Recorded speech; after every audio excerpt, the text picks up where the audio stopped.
Então, com o Transamérica Notícias desta quinta-feira, dia 2 de maio de 2024, e recebendo aqui nos estúdios da Transamérica o secretário de Esportes de Campinas, Fernando Valim. Muito bom dia, secretário. Essa gentileza aqui de atender a Transamérica. Seja muito bem-vindo. Bom dia, obrigado, Paradela, pelo convite. Bom dia a todos os ouvintes da Transamérica. Fazer um balanço, né, sobre essa secretaria. São aí quase 3 anos e meio já no comando da Secretaria de Esportes aqui de Campinas, e tem uma responsabilidade grande porque vem na sequência do próprio prefeito, né? Prefeito que era o secretário de Esportes na administração, Jonas Donizete, Fernando Valim assumindo. Como é que você consegue fazer esse balanço e o que traz assim de destaque, né, desse período?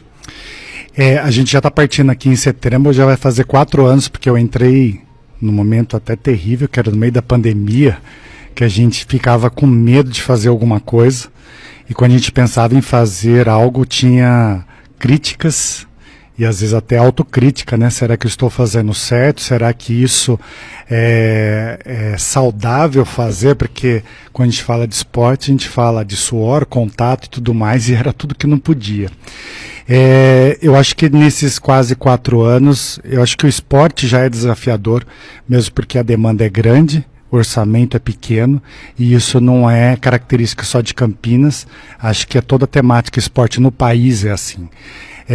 Eu acho que de destaque a gente tem alguns projetos que a gente colocou em prática, que estava dentro do plano de governo, que foi discutido até internamente na Secretaria de Esporte, que é a implantação do Bolsa Esporte Municipal, que nunca teve em Campinas. Infelizmente não pudemos efetivar esse ano, mesmo porque tem uma legislação maior para isso, que não poderia fazer um gasto novo em período eleitoral, mas a gente já vai estar lançando aqui o edital para começar o ano que vem. Independente de continuação de gestão ou não, já é um programa já por lei, e acho que isso é salutar para a cidade, principalmente na área esportiva. A gente também lançou há alguns meses atrás o projeto Escola de Esportes, junto com a Secretaria de Educação, que também é um projeto que não é a curto prazo, é a longo prazo, mesmo porque a gente vai inserir escola de esporte nas escolas, fazendo contratação de OSCs específicas das modalidades, não aquela capacitação de profissional de educação física dentro das escolas, e isso a gente vê que dá para ter resultado de médio a longo prazo. Outros destaques eu acho que são melhorias do que já iam acontecendo, como no futebol amador, a gente colocou a categoria feminina, que já é destaque no país, principalmente com a Copa do Mundo feminina. A gente também conseguiu, essa é uma parte mais falha da Secretaria de Esportes, que é fazer gestão das praças de esportes. A gente conseguiu cobrir algumas quadras das praças de esportes, além de construções, ativar algumas coisas que estavam desativadas, que era o dinheiro utilizado para a construção do complexo de badminton e do ginásio multidisciplinar do CEAR. CEAR, que é o Centro de Alto Rendimento lá no CISPAC. Isso mesmo. E desde as últimas Olimpíadas, a gente teve a notícia e ficou muito animado com essa expectativa do primeiro Centro Olímpico de Skate do Brasil. Como é que está o andamento? Ele tá em processo. O que acontece desde o começo, né? Ele foi anunciado pela Confederação Brasileira de Skate com um prazo um pouco irrisório. Ele colocou que em 2 anos estaria pronto. A gente entende a pressa da CBSK pela questão das Olimpíadas 2024. Mas é um dinheiro de 8 milhões, de um projeto muito específico. Pista de skate não é igual todos os projetos, ele é quase que personalizado. E aquele Centro Olímpico não é uma pista, são 3, né? Então é o vertical, o parking e o street, dentro praticamente de um pequeno ginásio. Então, até mesmo os engenheiros da Caixa, eles têm que fazer um olhar mais crítico, mesmo porque é um dinheiro federal e é mandatária a Caixa. Então, geralmente, por volta de 2 anos, 2 anos e meio, é quando desburocratiza tudo para sair a licitação. E eles colocaram que a obra estaria pronta em 2 anos. Então, assim, como eu expliquei da outra vez, é mesmo que a gente cobrar o nascimento de uma pessoa em 4 meses, sendo que normalmente é 9. Então, a gente tem que explicar o porquê que é 9. Então, ele já está em processo, já acabou toda a parte burocrática e a gente está agora buscando financiamento, porque o projeto que era de 8 passou para 16. Esse 8 bilhões vem do governo federal, só que o projeto proposto pela CBSK, ele ficou um valor muito grande, porque não tinha, se fizesse de 8 milhões, não seria praticamente um centramento olímpico, mas uma pista de grande corpo.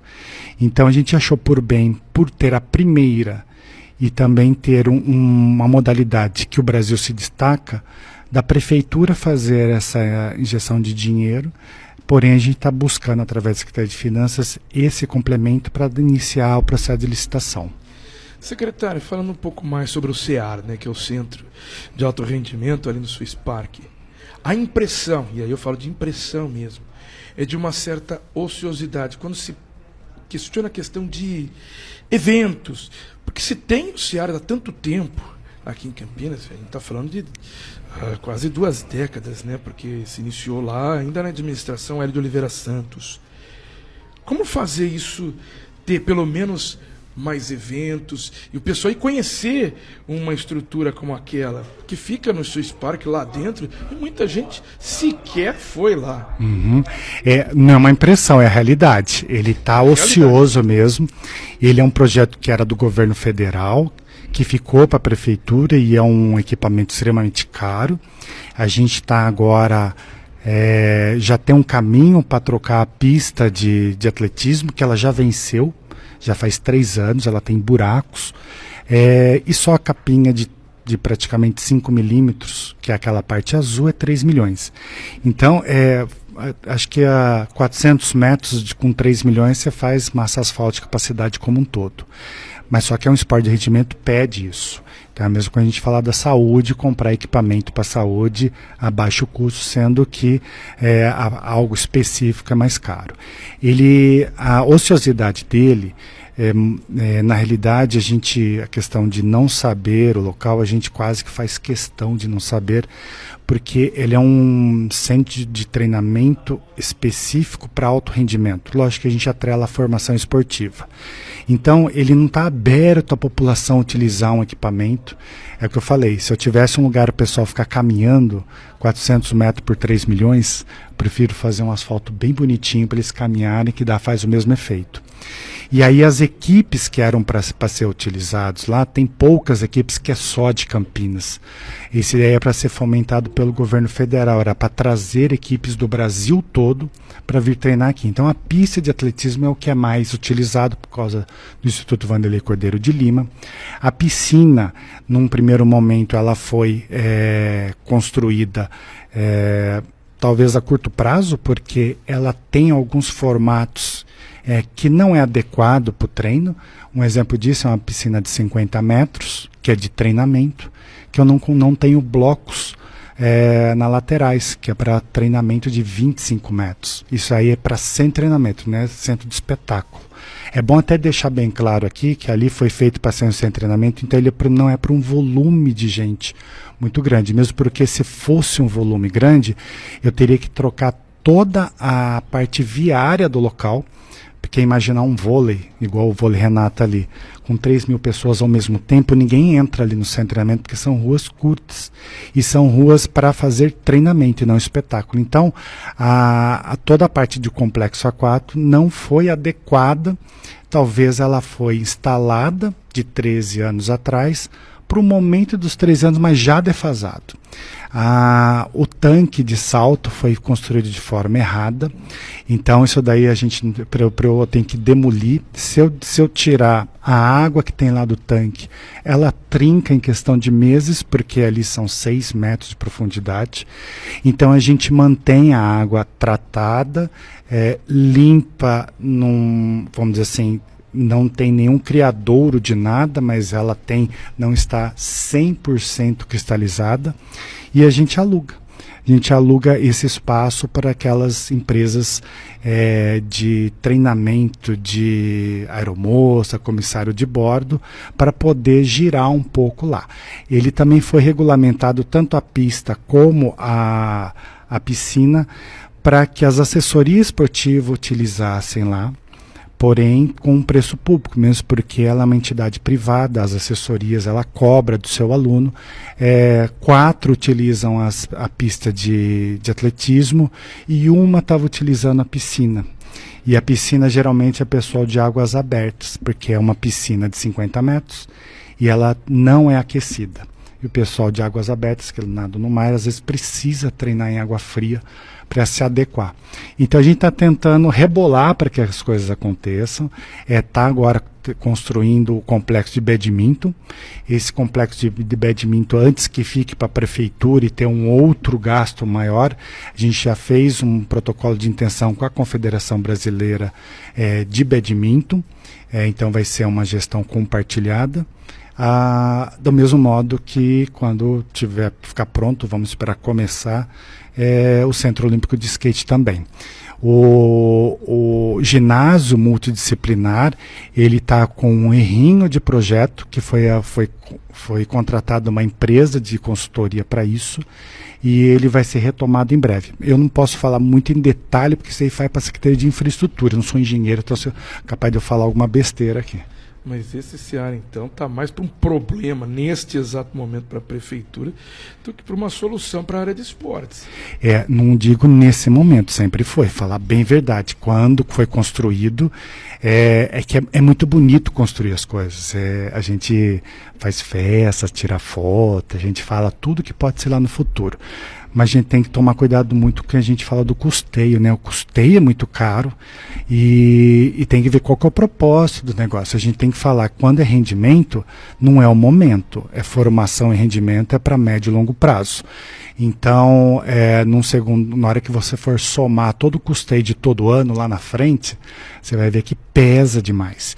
Então, só de água ali é muito pesado. Então, acho que poderia ter feito uma outra gestão desde o começo. E agora a gente tenta buscar o prejuízo, né? Secretária, a gente percebe que cada vez mais as pessoas estão procurando por uma vida mais saudável, né, por saúde e bem-estar, não só aqui em Campinas, Brasil, o mundo. O senhor percebe isso na Secretaria também? Como é que está a demanda da população por atividades gratuitas aqui na cidade? Teve uma demanda muito grande depois da pandemia, né? Como todo mundo ficou sabendo o que é comorbidade, né? Que nem sabia o que era isso.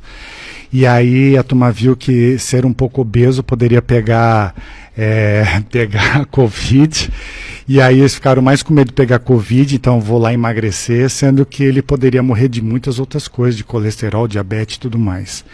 Então teve uma consciência maior disso daí, teve uma procura maior, mas também a gente não sabe avaliar se essa procura é por despertar de uma vida saudável, ou for por uma crise econômica. A gente sabe que muitas dessas pessoas perderam emprego, perderam a renda, e eles param de pagar também academia, clube. Que não é barato. Né? Que não é barato, e vêm para as praças de esporte. Eu lembro, Dário não tinha entrado ainda na Secretaria de Esporte, teve uma recessão econômica muito grande, 2015, 16, 17, e isso a gente viu um boom também, isso já é recessão econômica mesmo, de pessoal procurando aulas nas praças, principalmente praças mais centrais, e a gente começa a perceber isso porque quem vai nas aulas não são o pessoal que pega ônibus, percebe que tem carro, às vezes carro bom, então a gente pensa que alguma coisa está errada. Então assim, tem uma procura muito grande, principalmente por eventos, só que os eventos tem um custo, né? Tem uma taxa de inscrição, isso inibe mais, mas agora está retomando, principalmente nas corridas de rua, que ela, na realidade, ela não foi, está sendo retomada, mas não porque não consegue fazer o evento, porque tem muita gente que estava com o pé atrás de participar, e muitos também, por causa de questão econômica, não iam, e agora a gente vê que retoma. Então, se está retomando, eles estão tendo mais essa sinergia com o esporte para isso. Mas aquela cultura, né? É mais fácil remediar do que prevenir. Então a gente tenta buscar toda essa população para dizer que isso é importante para ela, mas ainda tem uma parcela muito grande que prefere tomar remédio do que fazer atividade física. Uhum. E também fazer um balanço sobre essa 26ª edição dos Jogos da Melhor Idade, né? Resultados importantes e muito legal ver a integração, né, da equipe. Agora teve uma festa, né, com o prefeito no Salão Azul, com os campeões, com o pessoal medalhista. É algo que chama a atenção e até para essa retomada, né? Para ter essa integração e está cada vez maior. Né? Com certeza, ainda mais os idosos, né? Os idosos, eu lembro quando começou a pandemia em março de 2015, era para parar tudo com idoso. Idoso não podia fazer nada. Podia ir nem no supermercado. Nada, Surgiu até uma horinha ali específica na parte da manhã, né? Isso mesmo.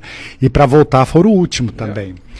E foi o que mais foi assolado, né? Mesmo porque quando retomou o Jome, tem muitos atletas que defendiam Campinas que não estava mais entre a gente, então era uma situação até chata.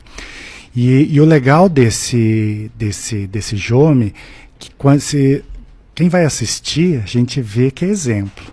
A gente às vezes fica, eu pelo menos já fui muito atleta e depois sou mais sedentário, eu falei, puta, tem alguém de 92 anos entrando na piscina, viajou, tá dormindo em escola municipal ou estadual de cada cidade e lá fazendo o melhor dela, sem aquela gostinho de derrota se ficar em segundo lugar, que eu vejo que tem muita gente que ficou com gostinho de derrota do segundo lugar do vôlei Renata, mas assim, a sua fala foi perfeita. A congregação deles é muito importante, é muito feliz, eles fazem com que o esporte traga felicidade para eles, mesmo na competição. Quando a gente vai em jogos abertos, jogos regionais, aquela tensão, aquela vontade de ganhar, até mesmo preocupação de futuro, né? E eles estão mais com a preocupação com o presente. Então isso eu acho que é um exemplo para a gente, é formidável.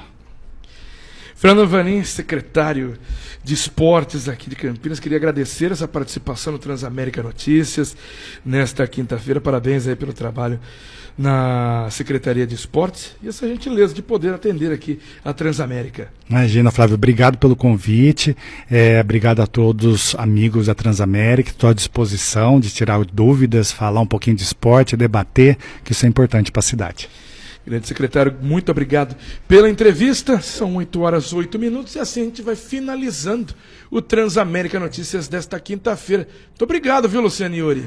Obrigada, Paradela. E ficando essa mensagem aí do secretário, né? Vamos fazer esporte, que isso libera serotonina, dopamina, dá bem-estar, pra gente, né, continuar a semana. Tem um senhorzinho, até o secretário citou, né, o Jome.